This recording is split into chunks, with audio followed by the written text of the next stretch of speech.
E aí, galera? Bom ou não? Não sou pessimista. Explico. Há 7 anos atrás não existia nenhuma força política de direita. Tínhamos uma presidenta sucedendo um cachaceiro que ficou 8 anos no poder. A grande esperança nacional era Aécio e 90% da nossa informação e cultura vinha da Globo. A presidenta foi empichada, o cachaceiro foi preso, a grande mídia está em ruínas. Temos um presidente de direita e um ecossistema de cultura e informação tão independente que virou alvo de censura. Quem imaginava em 2014 o Brasil de hoje? O extremismo da violação de direitos constitucionais, de abuso desenfreado de poder e de ativismo judicial nada mais são que a reação desesperada de um sistema carcomido que vê seus últimos dias se aproximarem. A guerra é dura, cheia de baixas e traições, mas assim são as guerras. Nenhum arbítrio inconstitucional, manobra eleitoral ou terceira via esmaculada vai reverter o processo que iniciamos em 2014. Uma sociedade despertada jamais dormirá novamente. Não queremos a perfeição, queremos a liberdade de viver nossas vidas em paz e usufruir do que é nosso. Nenhum garantista penal translocado, nenhum ladrão portador de mandato eletivo e nenhum cachaceiro mentiroso e psicótico vão roubar isso de nós. Esse texto é do seu Roberto Mota, criador do Partido Novo. Bom ou não? Gente, que saudade de vocês! E eu preciso contar pra vocês algo que eu nunca falo, mas vez ou outra, principalmente agora no inverno, eu vou acabar dando uma sumida. Eu tenho 2 corações andando por aí, descobrindo a vida, me fazendo experimentar o mais pleno amor e o mais intenso medo que um ser humano é capaz de sentir. Eu tenho 2 filhos, uma mocinha linda de 15 anos e um pacotinho ligado no 220 que acabou de fazer 4. Acontece que os meus 2 filhos são asmáticos e o pequenininho tem testado muito meu coração, em especial nesse inverno. Eu sei que a gente tem quase um trato de cuspe de estarmos sempre aqui simplificando pra vocês as lorotas que eles tentam enfiar na nossa goela dia após dia. Mas galera, antes de eu ser qualquer coisa nessa vida, eu sou mãe. E toda vez que um dos meus pacotinhos precisar, além de um remedinho, o meu colinho, eu vou parar tudo, absolutamente tudo, e eu vou dar. Porque quem é pai, quem é mãe entende. A gente só é feliz quando os nossos filhos são felizes. E principalmente, saudáveis. O inverno vai passar e nós continuaremos aqui. Então, eu não falo muito sobre isso porque eu sei que tem muita gente que me odeia só porque eu não tenho sovaco cabeludo. E eu acredito que eles podem enviar para os meus pimpolhos uma carga muito negativa. Mas em consideração a vocês, que já são parte da família, eu tô explicando o que tá pegando. Mas fiquem sussa, porque no que depender de mim, nós vai estar sempre aqui. E eu espero que vocês também. Juntos, e apenas juntos, a gente consegue. Galera, sextou! E sextou como? Com a aposentadoria de Marco Aurélio sendo publicada no Diário Oficial. Seu Marco Aurélio, ex-Vossa Excelência, Marquinho, vou te chamar de Marquinho. Conselho aqui pro senhor, vai pela sombra, mas não pela mesma sombra que foi seu André do Rap que o senhor soltou e até hoje estamos aqui gastando dinheiro do contribuinte para tentar prender o cara de novo. Só que fica tranquilo, o brasileiro tem a memória curta. Em 1 ano ou menos, ninguém mais vai lembrar do senhor, assim como ninguém mais sabe quem é seu Celso de Mello, integrantes da composição mais política já vista na história do Supremo. Pro meu azar, da minha geração. Mas, povo, eu não vou ficar me alongando muito nessa abertura, porque nós vamos enterrar de vez, de novo, a história da Covaxin ao nível do seu Omar Azia ficar com cara de quem tá com cólica intestinal. Após tudo o que aconteceu nessa semana, é super tranquilo dizer que a CPI já acabou e a nós, que estamos pagando, restou entretenimento. Lá vamos nós para mais um capítulo do Fim da CPI, agora parte 2. Separa o nariz de palhaço, fica confortável. E bora lá. Não aceito que a CPI vire chacota.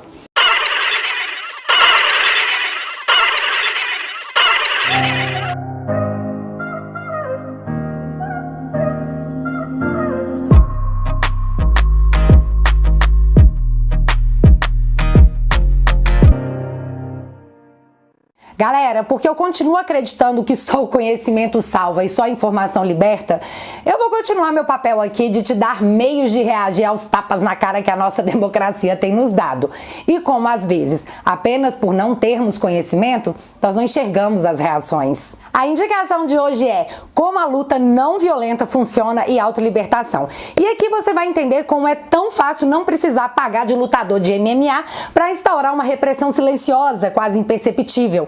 E como podemos aprender com tudo isso, porque, meu amigo, na cultura nós infelizmente estamos anos-luz atrás dos canhotas. A questão é que isso precisa mudar, porque ou a gente entende o que tá rolando e reage, ou simplesmente acabou e viramos a revolução dos bichos. Pra quem se interessar, eu vou deixar o link fixado aqui nos comentários. Antes de eu entrar no assunto do vídeo, eu preciso perguntar se vocês viram a matéria feita pelo site Antagonista. E assim, povo, eu já vi muitas coisas que fizeram meu estômago revirar, mas seu Cláudio Dantas, senhor tá de parabéns, viu? Ultimamente poucas coisas me chocam e vocês conseguiram me surpreender. Num país que a velha mídia se diz atacada e que a liberdade de imprensa tá ameaçada, vejam o que o Antagonista disse.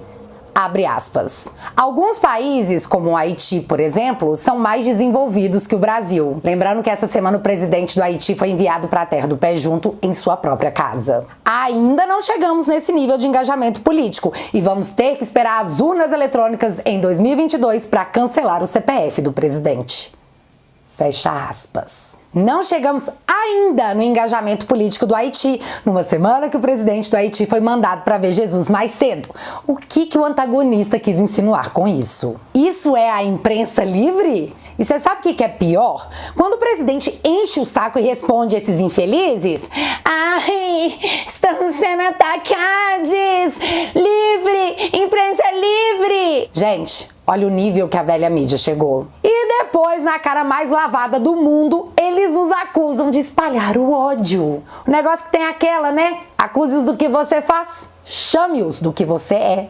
Mas respira fundo porque esse vídeo tá só começando. Na CPI de quinta-feira, Renan Calheiros disse que o Brasil apoiava a CPI. E de fato, dados saíram sobre essa pesquisa. Mas você acredita se eu te contar que o Renan Calheiros escondeu dos telespectadores informações super importantes sobre essa pesquisa? Assim, eu sei que você acredita, mas com vídeo é muito mais legal. Pela ordem, rapidamente, senador só Girão, porque, pela ordem, por gentileza. O senador Renan Calheiros, relator dessa comissão, no início da sessão, ele falou da pesquisa da XP sobre a percepção da população com relação à CPI. E eu não tinha conhecimento dessa pesquisa. Nesse tempo aqui, entre a oitiva, dei uma olhada, dei uma pesquisada aqui. É interessante esse dado que o senador Renan Calheiros omitiu. Olha que interessante. São dois dados aqui que me chamaram a atenção. Em maio, na primeira pesquisa que a gente tinha comentado, apurar ações e falhas do governo federal era 46%.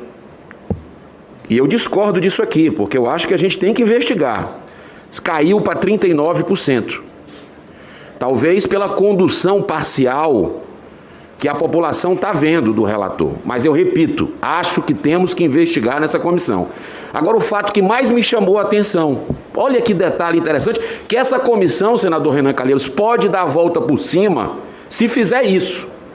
Está nas nossas mãos. Antes, em maio, 28% da população achava que o foco deveria ser investigar desvios no uso de recursos por estados e municípios. Sabe quanto é agora? Subiu de 28% para 35%. É o que eu falo aqui desde o início dessa CPI. Equilibrar, investigar o governo federal, mas investigar também os bilhões de reais enviados para estados e municípios, e que a Polícia Federal já disse aí em 70 operações que há casos assim gravíssimos que essa CPI não pode fechar os olhos. Pois é, o povo quer estados e municípios sendo investigados por desvios bilionários. E é nessa hora que, infelizmente, a gente lembra o que pensam sobre isso os membros da CPI. Não é porque o recurso é federal e foi repassado para estados e houve malversação do dinheiro público que ele pode ou deve ser investigado por essa comissão. Enquanto isso, Omar Aziz segue fazendo de conta que nada aconteceu com o desaparecimento de quase 50 milhões de bonouros de dinheiro público que estavam sob o controle do Consórcio Nordeste. Senhor presidente, o senhor tem previsão, já que estava pautado para hoje os requerimentos 701, 706 da oitiva para convocação do Bruno Dauster e também da Cristiana Prestes, relativa ao consórcio Nordeste. O senhor tem alguma previsão de quando é que a gente pode confirmar isso? Como já está pautado e já passou os dias, eu posso, extra pauta, colocar em qualquer momento de votação. Ok? Depende da minha vontade aqui, eu coloco extra pauta. Os caras não estão nem aí pro que você quer ou o que você pensa. E é muito engraçado pensar que eles foram eleitos justamente para te representar, né? Surpreendente. Mas de início eu quero mostrar para você como a nossa justiça, no meu ponto de vista, tem sido seletiva. No dia do depoimento do seu Dominguete, que foi acusado de ser uma testemunha plantada, Omar Aziz, presidente da sessão, disse isso aqui. Pedi desculpa ao senador Alessandro de fazê-lo prendê-lo. Não irei lhe prender. Eu não irei lhe prender porque eu imagino as suas filhas, os seus filhos, sua esposa lhe vendo nesse momento.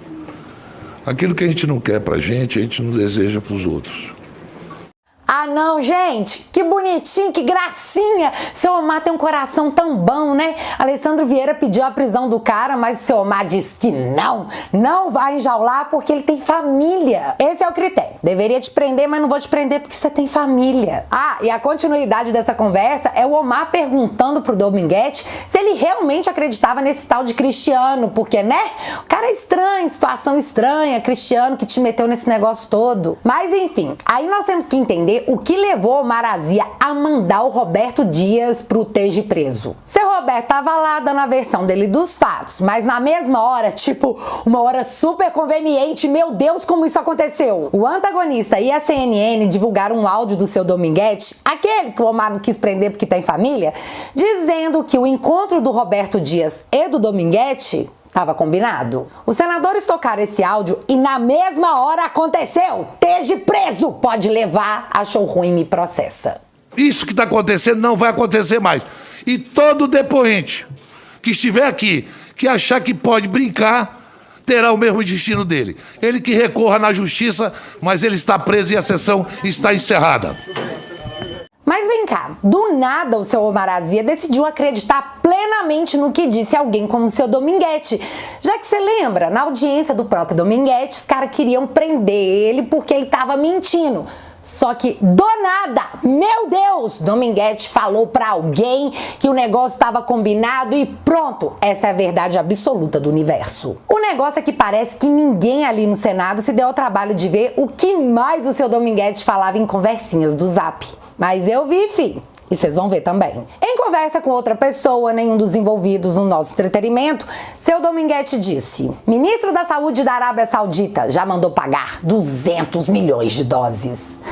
Gente, ele tá contando pra alguém que fechou 200 milhões de doses com o ministro da Saúde da Arábia Saudita.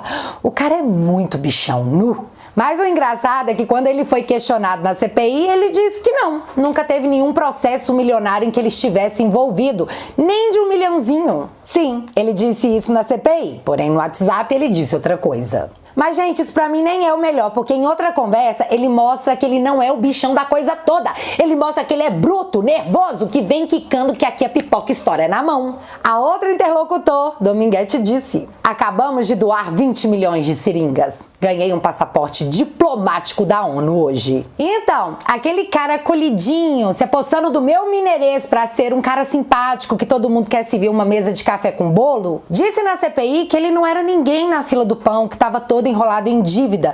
E tão coitadinho ele que o Omar Aziz não teve coragem de prendê-lo, porque seu Omar Aziz é um cara de coração bom. Porém, nas conversas de WhatsApp, ele tinha vendido 200 milhões de picadinhas pro povo endinheirado da Arábia Saudita, feito doação de 20 milhões de seringas e, claro, ele tinha recebido um passaporte diplomático da ONU. Galera, vocês acreditaram nessa lorota de WhatsApp? Pois é, mas o Omar Aziz, pra decretar o seja preso, acreditou. Antes de continuar para os demais pontos importantes que aconteceram após o seja preso, eu Eu preciso questionar uma coisa pra vocês. Vocês não acham que isso foi um claro abuso de autoridade? Vocês acharam a pergunta difícil? Então, para ajudar, vamos ver o que disseram os atores políticos canhotas após a atitude do seu Azia. Kennedy Alencar. Omar Aziz passou pano pro Pazuello, pro Weingarten e outros picaretas, mas resolveu ser duro com o picareta exonerado no dia que falou bobagem sobre a honestidade de militares.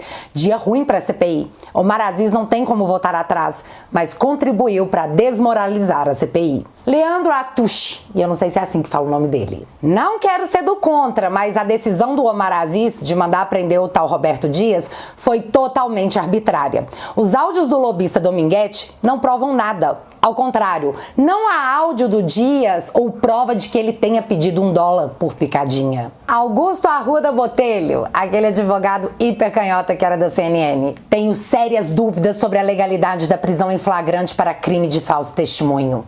Sérias. E aí a Gabriela Prioli responde: mas que isso, né? Ele tava mesmo falando com a testemunha? A sessão tinha sido suspensa ou a CPI tava funcionando? E se a prisão é legal, nos outros casos não teve prisão por quê? Então, dona Prioli, eu respondo, porque só o seu Dominguete tinha família e tocou o coração do seu Omar Azia, alma pura, nobre, homem de coração bom. E como ele não fica de fora de nada, temos também o arauto de toda a verdade do universo, Nelipe Feto. Pelo que acompanho de especialistas jurídicos, acho que essa prisão não se sustenta. Muito estranho isso de flagrante em falso testemunho, mas não foi uma ação pensando pelo lado jurídico, foi uma ação política, um tiro de advertência. Espero que não saia pela culatra. Vocês estão entendendo? Nelipe Feto contou pra geral que a prisão não foi uma questão jurídica e sim política, porque sim, no Brasil você agora é preso por questões políticas e tá tudo certo. Dá nada pra você, viu, fiote? Não, se bem que quer dizer, não dá nada pra você se você for político, porque se você for um civil que destina 5 meses do seu salário no ano pra pagar imposto, você tá ferrado. Mas assim, o negócio foi tão descarado que nem o Globo conseguiu encarnar o Godines e assoviar no fundo da sala. Opinião do Globo, teia de mentiras. Apesar da versão insustentável dada à CPI, a prisão de Roberto Dias é um exagero. Tipo, se o Globo não conseguiu passar pano, é porque, não dá pra passar pano. Mas pra deixar tudo mais mastigado que papinha de neném pra facilitar a sua vida, Elisiane Gama fez questão de se pronunciar pra que nenhuma dúvida fique no ar. Senadora critica Forças Armadas e defende prisão de Dias. Efeito educativo. Viu, sociedade? Agora os políticos te prendem pra te educar. Muito bom, Brasil. Muito bom, sensacional. Tô te prendendo pra te educar. Bom, eu acho que ficou claro até pra canhotada o óbvio abuso de autoridade cometido pelo presidente da CPI, que é santo, tão santo, que teve seu passaporte apreendido pra não sair do país. Mas menino, você sabe quem vem sambar na nossa cara alegando abuso de autoridade e pedindo pra mamãe STF dar um jeito? Renan Calheiros. Após ser indiciado pela Polícia Federal por corrupção e lavagem de dinheiro, Renan Calheiros bancou a vítima da sociedade e disse que esse indiciamento aconteceu em retaliação à sua atuação na CPI do entretenimento. Do nosso entretenimento. Abuso de autoridade. Foi o alegado. Renan Calheiros acusou a Polícia Federal, depois de apontá-lo como autor de um crime. Não, mais um crime contra a população de abuso de autoridade. Você consegue entender que quando a gente fala que no Brasil é o poste que tá mijando no cachorro, não é uma força de expressão? E calma aí que eu já vou chegar no caso encerrado da Covaxin. Mas eu preciso mostrar pra vocês como a vida política funciona, quem são os atores do nosso show e o que eles estão fazendo. Isso é importante, eu preciso alimentar a sua raiva e não deixar você esquecer nada. Mas enfim, naquela sessão os ânimos estavam absurdamente elevados porque seu Omar Azia sabia que fez caquinha, sabia que peidou na farofa e voou farofa temperada pra tudo quanto é lado. Olha, eu vou dizer uma coisa, as Forças Armadas, os bons das Forças Armadas devem estar muito envergonhados com algumas pessoas que hoje estão na mídia, porque fazia muito tempo, fazia muitos anos que o Brasil não via membros do lado podre das Forças Armadas envolvidos com falcatrua dentro do governo. Fazia muitos anos. E, aliás, eu não tenho nem notícia disso na época da exceção que teve no Brasil. Porque o Figueiredo morreu pobre, porque o Geisel morreu pobre, porque porque a gente conhecia, e eu estava naquele momento do outro lado contra eles. Mas uma coisa que a gente não acusava era de corrupção deles. Mas agora você, Força Aérea Brasileira, Coronel Guerra, Coronel Elcio, o General Pazuello, e haja envolvimento de militares. E eu acredito que todos vocês viram a reação das onças que emitiram uma nota com um tom de advertência assinada pelo baile todo. Porém, seu Omar Azia foi lá e fez o quê? Sambou na cara do povo, dizendo que eles poderiam mandar descer mais 50 notinhas de repúdio bem geladinha, que ele não aceitaria se sentir ameaçado. Isso é o que ele disse, né, menino valente? Mas, na sessão de quinta, a qual ele abriu visivelmente abatido, ele disse: Ontem, Vossa Excelência afirmou ao depoente que estava aqui e depois no plenário novamente, que ele havia pedido propina.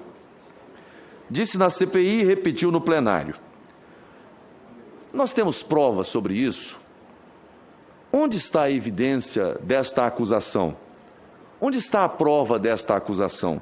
Porque dizer que alguém pediu propina é o mesmo que dizer que ele é corrupto. É uma acusação grave. Quando julgamos sem lastro nos fatos e nas evidências, agimos com injustiça. Esse não é o nosso papel. Agradecer pelo alerta que Vossa Excelência faz. O Vossa Excelência está correto. Obrigado. E esses excessos, às vezes cometidos, a gente tem que fazer autocrítica, e eu quero dizer a você que aquilo que a gente não quer para a gente não pretende para os outros. Aquilo que a gente não quer para os outros, não quer para a gente também.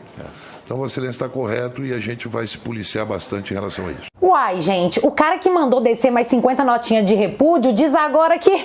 Não, pera, veja bem, vamos fazer uma autocrítica sobre as nossas atitudes. Pode ser que, sei lá, a gente esteja passando dos limites, todo mundo esteja vendo, né? Porém, não adiantou muito seu Azia dizer que vai pro cantinho do pensamento refletir sobre as bobagens que anda falando. Porque o comandante da aeronáutica respondeu dizendo, primeiro, que eles não têm intenção de proteger ninguém à margem da lei. Mas também avisou que eles não vão enviar 50 notas não, viu? E de imediato, tipo, agora, o que nós temos são as onças todas juntas, segundo o seu Igor Gadelha, já encomendando o parecer jurídico para processar o seu Omar Azia por danos coletivos. O parecer jurídico é necessário porque seu Azia tem foro privilegiado, né? Mesmo motivo que o impediu de ser preso junto com a sua esposa e os seus irmãos por suspeita de desviar recursos na saúde no montante de 260 milhões de reais. O que isso tudo vai dar, eu ainda não sei. Mas o que eu sei é que esse elástico esticado parece estar começando a não suportar o peso. Pra vocês terem uma ideia, o clima tá tão pesado que Rodrigo Pacheco, o presidente do Senado, que tem tanto culhão que mantém suas contas em redes sociais privadas, fez uma declaração à imprensa. Em resumo, ele disse: galerinha, não vamos brigar? Por favor, vocês querem um chá? Vamos todo mundo tomar um chá? Todo mundo nervoso ultimamente, credo. Em minha livre adaptação. E o interessante é que nessa mesma sexta-feira, porém na parte da manhã, Renan Calheiros fez a seguinte cobrança na CPI. Não para desdenhar dele, mas para novamente fazer daqui um apelo ao presidente da Câmara dos Deputados, que não tem perdido oportunidade para falar mal da Comissão Parlamentar de Inquérito, a exemplo do presidente da República, e fazer um apelo ao presidente do Senado Federal para que definitivamente apoie os trabalhos, o aprofundamento da investigação, que nós vamos adiante. Então, o seu Pacheco atendeu ao pedido. Quer dizer, mais ou menos, né? Porque a galera canhota achou que ele ia bancar o afrontoso. Só que ele acabou incorporando a Mary Poppins. Meninos, não briguem. Já o único registro que possuímos de Arthur Lira sobre o relator da CPI, Renan Calheiros, é esse aqui.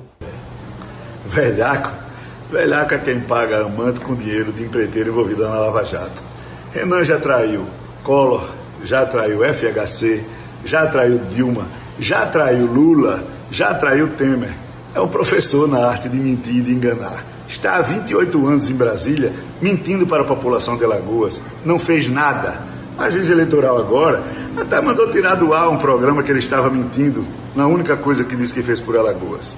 É velho e é velhaco. E ainda traz do lado dele, acompanhando, o velhaco Júnior. Pois é.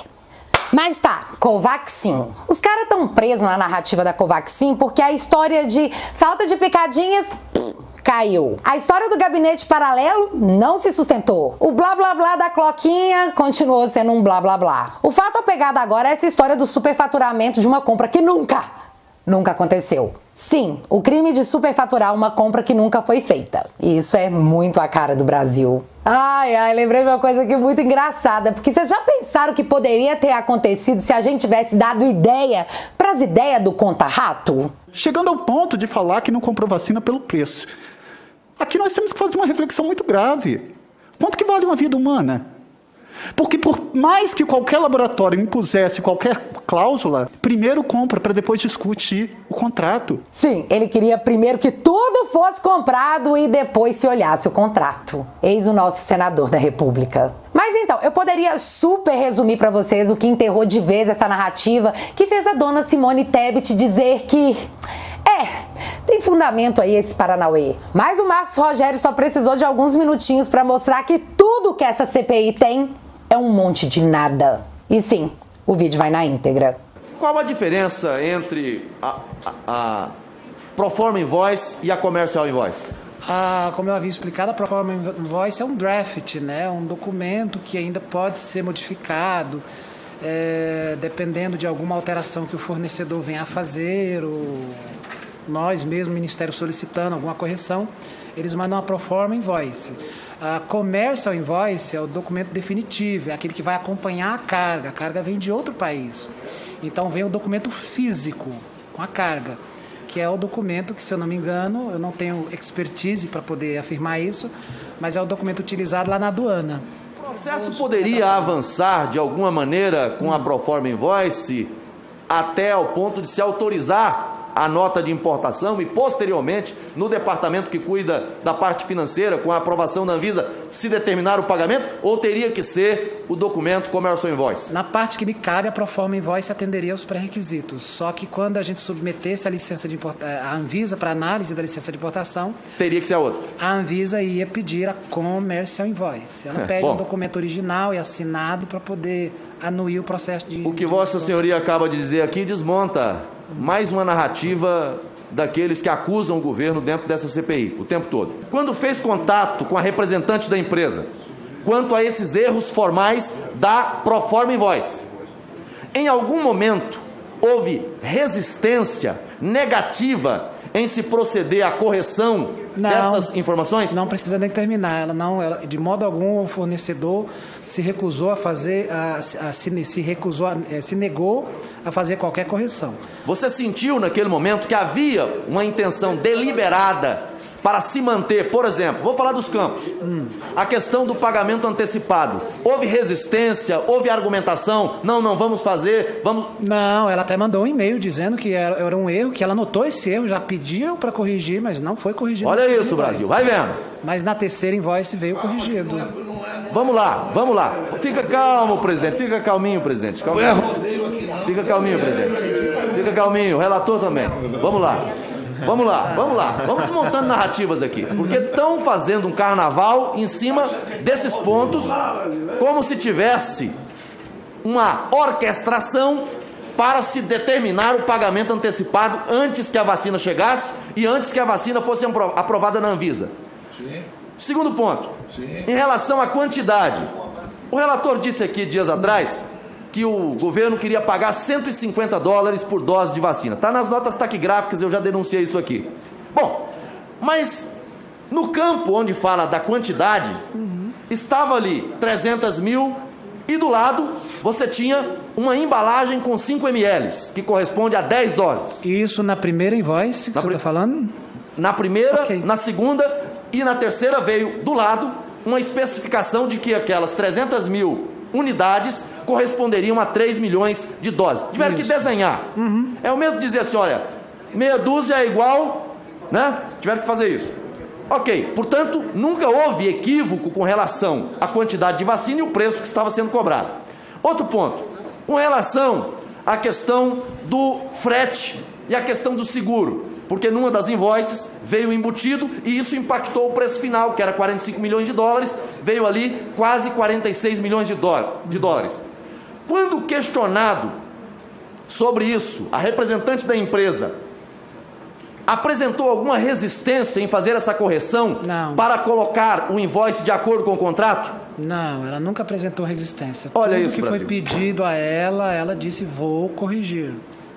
Eu tenho, inclusive, troca de e-mail onde ela afirma que alguns pontos ela já pediu para corrigir e veio errado de novo, ela não saberia dizer o porquê.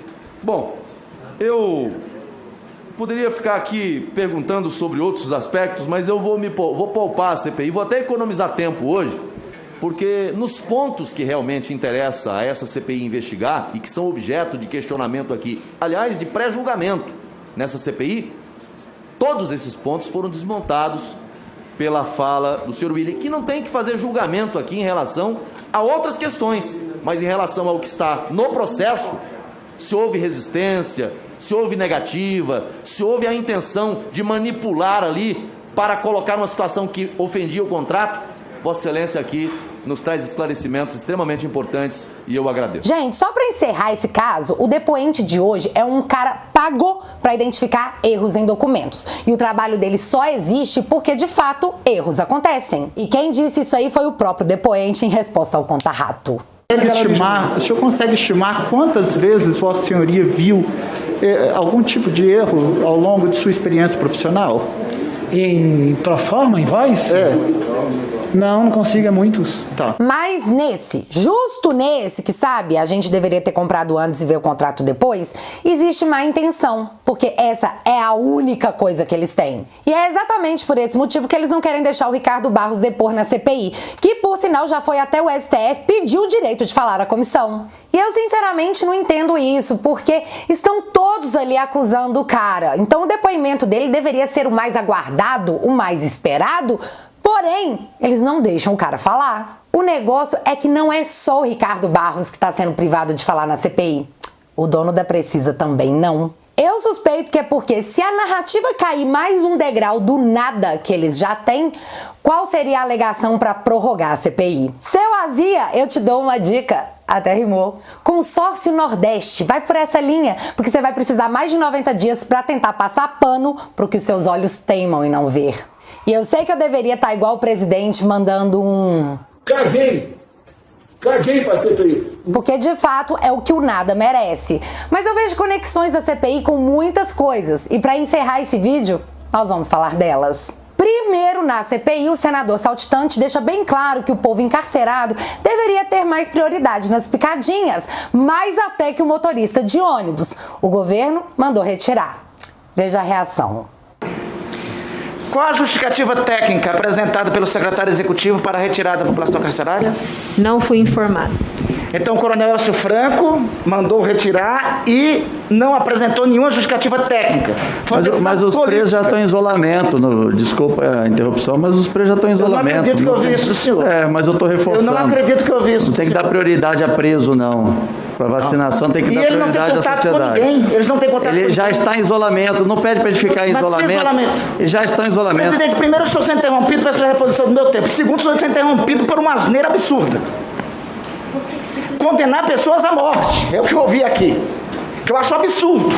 O senador, tem contatos com... condenar a pessoa à morte, então você está falando que quarentena... Eu não estou lhe concedendo a palavra. Você está falando que é isolamento... Eu não estou lhe concedendo a palavra. Eu não estou lhe concedendo a palavra. Reponha-se. Fique no seu lugar. Pra quê? Eu lhe dei essa autoridade. Não aumente.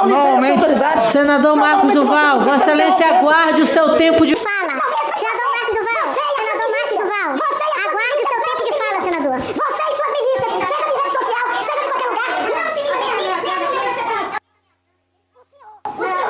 Senador Marcos Duval. Eu sei que para você é muito fácil escolher um lado ao ouvir tal coisa, mas isso é apenas o começo da tal mudança social. E eu também não sei se vocês notaram, mas muitas personalidades políticas que eram super a favor do voto auditável, hoje, assim, do nada, mudaram de ideia.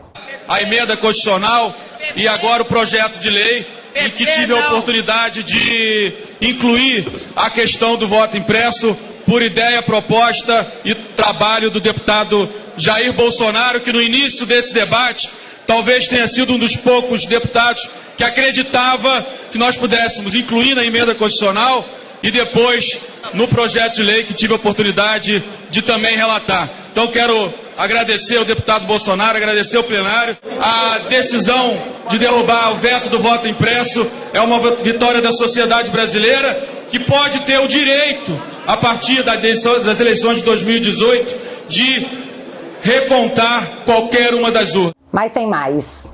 Antagonista em 2017, voto impresso é um custo que vale a pena. PSDB em 2015, a Aécio considera a derrubada do veto ao voto impresso como uma vitória do aperfeiçoamento do processo eleitoral. Novo 2016, o comprovante é depositado numa urna, caso seja necessário recontar. Gilmar Mendes, 2017, muitos comentários sobre o voto impresso. Esclareço que os técnicos do TSE estão trabalhando para implementar e cumprir a lei. Guga Chakra 2017. O risco de urnas eletrônicas serem alvo de hackers existe. O Brasil deveria rever isso e talvez voltar ao voto de papel. Tipo, o Guga tinha tanto medo de fraude que pra ele até o voto de papel estava mais confiável. Todos eles mudaram de ideia após a eleição de Bolsonaro. Isso não te parece muito estranho? E na mesma linha nós temos ministros do STF exercendo atividade político-partidária ao se reunir com parlamentares para que esse negócio de voto auditável não passe de jeito nenhum. Antes da interferência dos ministros, nós tínhamos a maioria favorável, assim como a população. Mas após a atuação dos ministros do Supremo, como mágica, os caras mudaram de ideia? Gente, pelo amor de Deus, isso não é hiper, mega, ultra estranho? E eu sou obrigada a falar apenas estranho, porque eu não sou política, eu não sou canhota, e eu sei que eles estão doidos pra eu dar uma derrapada aqui no que eu falo, pra punir a PF, mandando eles vir aqui em casa tomar o meu café ruim. Não custa lembrar que em 2019 Gilmar Mendes disse que tinha um ministro do Supremo que estava sendo chantageado. Não custa te lembrar também que Dirceu disse que iam tomar o poder, o que é diferente de ganhar uma eleição. Não custa te lembrar, acima de tudo, esse vídeo aqui. Veja o caso. Solta cumprindo a Constituição. Quem gosta de prender? Vossa Excelência, quando chegou aqui, soltou Zé Dirceu. Porque recebeu indulto do presidente da República. Não. Vossa Excelência julgou os embargos infringentes. Absolutamente, é mentira. Vossa Excelência dizia que é mentira. Aliás, Vossa Excelência normalmente não trabalha com a verdade. Então, gostaria de dizer que José Dirceu foi solto por indulto da presidente da República. E Vossa Excelência está fazendo um comício que não tem nada a ver com extinção de Tribunal de Contas no Ceará. Tem sim. Vossa Excelência está queixoso porque perdeu o caso dos precatórios e está ocupando o tempo do plenário com um assunto que não é pertinente para destilar esse ódio constante que Vossa Excelência tem e agora o dirige contra o Rio. Ministros, um argumento, eu pediria que a gente o mérito do argumento. Voltasse ao julgamento do caso, por favor. E se dizia que o mensalão era um caso fora da curva. Zé Dirceu permaneceu preso sob minha jurisdição, inclusive revoguei a prisão domiciliar porque achei impróprio e concedi a ele indulto com base no decreto aprovado pela presidente da República, porque ninguém é melhor nem pior do que ninguém. Não transfira para mim esta parceria que Vossa Excelência tem com a leniência em relação à criminalidade do colarinho branco. E sabe também o que não custa nada te lembrar? Que todos nós estamos nas mãos desses caras, já que agora Barroso quer que em 2026 nosso presidencialismo vire semipresidencialismo. Porque lembra, um povo que desperta não volta a dormir. Então, providências devem ser tomadas porque o povo vai continuar de olho em tudo e a corda que era elástico não vai aguentar por muito mais tempo. Aguardemos as cenas dos próximos capítulos. E é isso tudo, meu povo, e agora eu quero saber de você. Se o presidente processar o antagonista, quanto tempo eles vão levar para alegar censura? E sobre as notas de repúdio, vão descer mais 50 ou o seu Omar travou o fudoril, mas quer pagar de menino corajoso? Me conta aqui nos comentários que eu quero saber. Se você ainda não é inscrito aqui no meu canal, meu amigo, se inscreve e deixa seu like, porque você já sabe, acontecendo alguma coisa de relevante ou irrelevante, a gente volta. Beijos, galera. Fui. Como assim tem gente que tá acreditando nessas pesquisas, falando que o Lula tem 170% dos votos, o Bolsonaro tem -8%? Esses caras não viveram o que aconteceu em 2018?